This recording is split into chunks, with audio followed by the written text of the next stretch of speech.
જય શ્રી કૃષ્ણ, જય માતાજી, હર હર મહાદેવ.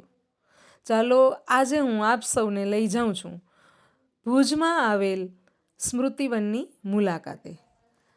આ સ્મૃતિવન એ ભુજમાં જ્યારે 2001માં ભૂકંપ આવેલો તેમાં જે માણસો છે એ મૃત્યુ પામેલા, તેમજ જે કંઈ ભૂકંપના દ્રશ્યો છે તેનું પુનર્વસન કેવી રીતે કર્યું, આ બધાની યાદમાં આ સ્મૃતિવન બનાવવામાં આવેલું છે.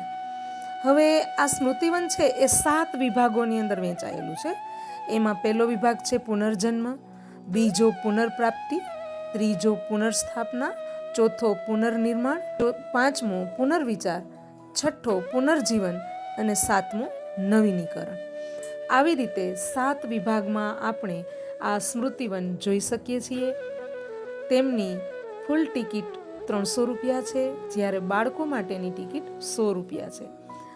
ખૂબ સરસ સ્મૃતિવન છે. તેની અંદર કેવી રીતે માણસો, કેમ ભૂકંપ આવ્યો, તેની પુનર્વસન માટે શું કરવામાં આવ્યું, ત્યારબાદ વિદેશમાંથી આપણને કેટલી મદદ મળી, આપણા તત્કાલીન જે મુખ્યમંત્રી હતા મોદી સાહેબ, તેમણે શું શું કર્યું, સેવાભાવી સંસ્થાઓએ શું યોગદાન આપ્યું, અને ફરીથી આખા ભુજના અડીખમ માણસો છે એ કેવી રીતે ઊભા થયા, એ બધું જ આમાં દર્શાવવામાં આવ્યું છે.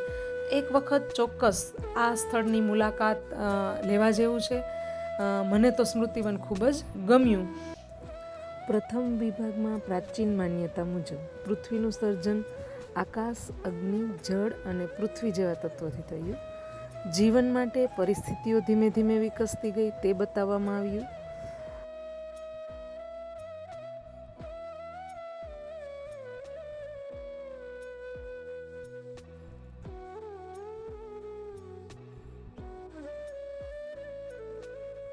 સૌપ્રથમ કીટકો, પક્ષીઓ અને પ્રાણીઓ પૃથ્વી પર પ્રગટ્યા.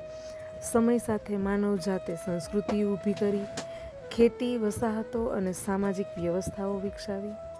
કુદરતી આપત્તિઓ જેમ કે પૂર, ભૂકંપ, વાવાઝોડા અને જ્વાળામુખી વિસ્ફોટો માનવ જીવનને પડકાર આપતા રહ્યા. એ બીજા વિભાગમાં બતાવવામાં આવ્યું. ત્રીજા વિભાગમાં ભૂપૃષ્ઠ, મેન્ટલ અને આંતરિક કોર બતાવવામાં આવ્યા. આ દર્શનથી સમજાયું કે પૃથ્વી પરના અંદરના ભાગો એકબીજા સાથે સતત ગતિશીલ છે. ભૂકંપ અને જ્વાળામુખી જેવા કુદરતી ઘટના એ એક આંતરિક હલચલનું પરિણામ છે. આવું સ્મૃતિવનમાં 3 વિભાગમાં બતાવવામાં આવ્યું. આ વિડીયો અમારો તમને કેવો લાગ્યો? જો તમને ગમ્યો હોય તો શેર કરજો, સબસ્ક્રાઈબ કરજો અને લાઈક કરજો.